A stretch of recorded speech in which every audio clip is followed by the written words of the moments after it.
قرآن مجید کی سب سے بڑی سورت کا نام سورت بقرہ ہے۔ تو ہم نے غور یہ کرنا ہے کہ بقرہ کیا ہوتا ہے۔ تو جب ہم نے عربی سے اردو میں ٹرانسلیشن کی تو بقرہ کا معنی بنتا ہے گائے۔ تو بڑی حیرت کی بات ہے کہ قرآن پاک کی سورت ہے اور اس کا نام گائے ہے، یعنی سورۃ البقرہ، گائے والی سورت۔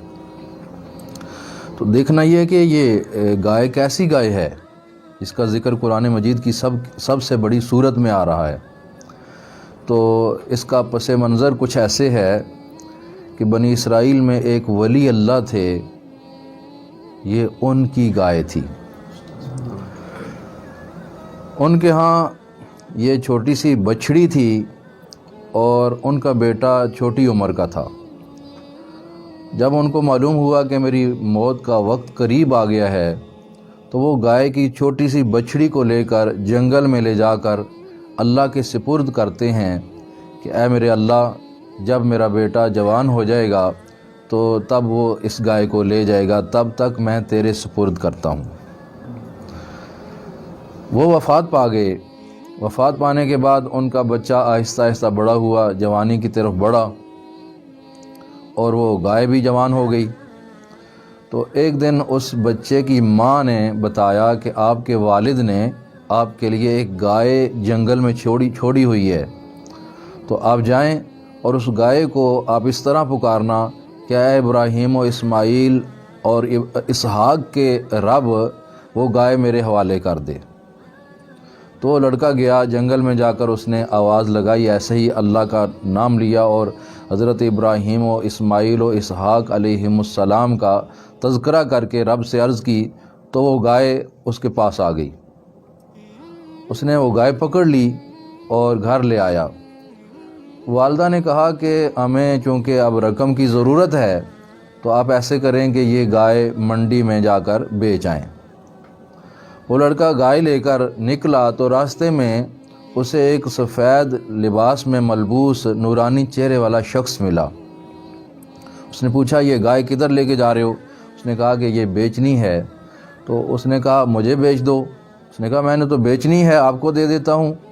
تو پوچھا کتنے کی دو گے؟ تو بچے نے کہا کہ مثلاً 3 روپے کی۔ تو اس شخص نے کہا ٹھیک ہے، 3 روپے لو اور گائے مجھے دے دو۔ تو وہ لڑکا کہنے لگا جناب بات یہ ہے کہ میری ماں نے مجھے حکم دیا تھا کہ جب سودا طے ہو جائے تو مجھ سے دوبارہ مشورہ کر لینا، تو آپ ٹھہریں، میں مشورہ کر کے آتا ہوں۔ تو اس بزرگ نے کہا آپ جاؤ گے پھر آؤ گے، چھوڑو، آپ ایسے کریں کہ 3 کے بجائے 6 روپے لے لو اور گائے مجھے دے جاؤ، والدہ سے نہ پوچھو۔ اس نے کہا جناب علی، اگر 6 روپے کی بھی دوں گا تو میں والدہ سے مشورہ ضرور کروں گا۔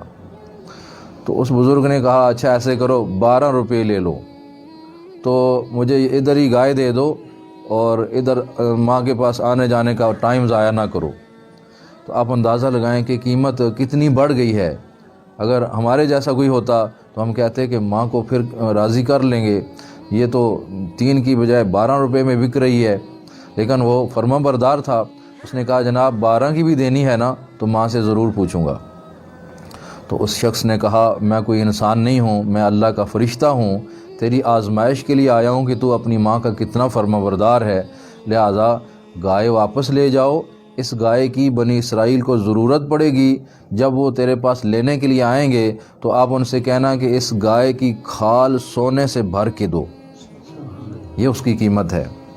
تو وہ لڑکا گائے واپس لے گیا۔ ادھر بنی اسرائیل میں بھتیجے نے چچا کو جائیداد پر قبضہ کرنے کی وجہ سے قتل کر دیا، اور پھر صبح مدعی بھی خود بن گیا۔ حضرت موسیٰ علیہ السلام کی بارگاہ میں کہنے لگا کہ میرے چچا کو کسی نے مار ڈالا ہے۔ تو آپ کے پاس پھر وہ جب شور مچ گیا کہ اس کے چچا کو کس نے قتل کیا ہے، تو بنی اسرائیل سارے مل کر حضرت موسیٰ علیہ السلام کے پاس حاضر ہوئے کہ جناب یہ جو شخص قتل ہو گیا ہے اس کا پتہ لگوائیں۔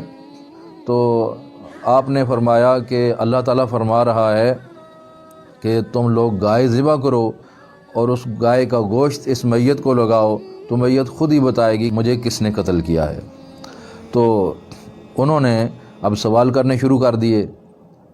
تو یہ اس میں سبق ہے کہ بے جا سوالات بڑوں سے نہیں کرنے چاہیے، ضرورت کے مطابق سوال کرنے چاہیے۔ حضرت موسیٰ علیہ السلام نے فرمایا گائے ذبح کر دو، تو کر دیتے، کوئی گائے بھی پکڑ کے ذبح کر دیتے، بات ہو جاتی، لیکن انہوں نے سوال کر کر کے بات کو بڑھا دیا۔ پوچھا کیسی گائے ہو؟ آپ نے فرمایا جوان ہونی چاہیے۔ پھر کہا کہ اس کا رنگ کیسا ہونا چاہیے؟ آپ نے فرمایا گہرا زرد ہونا چاہیے۔ پھر کہنے لگے اچھا نہیں مزید بتاؤ کہ گائے کیسی ہونی چاہیے؟ آپ نے فرمایا اس سے ابھی تک کام نہ لیا گیا ہو، ہل نہ جوتا گیا ہو، اس سے کنویں کی خدمت میں لگا کر پانی نہ نکالا گیا ہو، ایسی گائے ہو۔ اب اتنی شرطیں لگانے کے بعد وہ پورے ملک میں چکر لگا رہے ہیں، وہ گائے نہیں مل رہی جس میں یہ ساری شرطیں جمع ہوں۔ تو آخر کار اس لڑکے کا پتہ چلا کہ اس کے پاس گائے ہے، آ کر دیکھا تو وہ تمام شرائط پر پوری اتر رہی تھی۔ تو انہوں نے کہا قیمت، اس لڑکے نے کہا جناب علی اس کی قیمت یہ ہے کہ آپ اس کی کھال سونے سے بھر کے دیں گے۔ تو چونکہ ان کا مسئلہ بڑا اہم تھا، تمام بنی اسرائیلیوں نے مل کر وہ قیمت اس کی ادا کر دی، اور آخر کار اس گائے کو ذبح کیا گیا، اس کے گوشت کا ٹکڑا میت کو لگایا گیا، تو وہ اٹھ کر بتانے لگا میرا قاتل تو میرا بھتیجا ہے۔ تو یہ ہے قصہ جو سورۃ البقرہ میں ہے۔ تو اب اس میں پہلا سبق تو یہ مل رہا ہے کہ والدین کی فرما برداری میں نقصان نہیں ہوتا بلکہ نفع ہی ہوتا ہے۔ دوسرا فائدہ یہ معلوم ہو رہا ہے کہ اللہ کے ولی کے ساتھ اگر گائے نسبت پا جائے تو اس گائے کا ذکر بھی اتنا دوام پکڑ جاتا ہے کہ قیامت تک رہنے والی کتاب قرآن مجید میں اس کا نام آ جاتا ہے۔ تو اگر کوئی اشرف المخلوقات انسان ولی اللہ کا مرید بن جائے تو وہ کیسے مقام نہیں پائے گا۔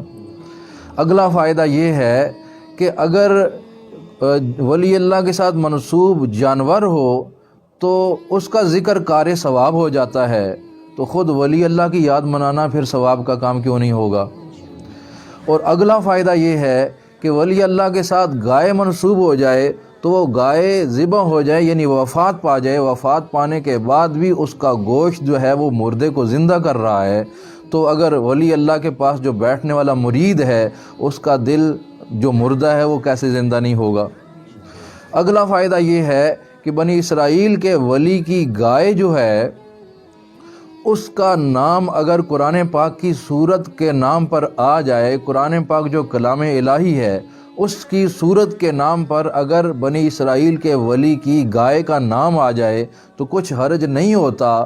تو اگر امت محمدیہ کے بہت بڑے ولی حضور غوث اعظم رضی اللہ تعالیٰ عنہ کو ایصال ثواب کرنے کے لیے وہی کلام پڑھ کے اس کا نام 11ویں شریف رکھ دیا جائے تو تب بھی کوئی حرج نہیں ہوتا۔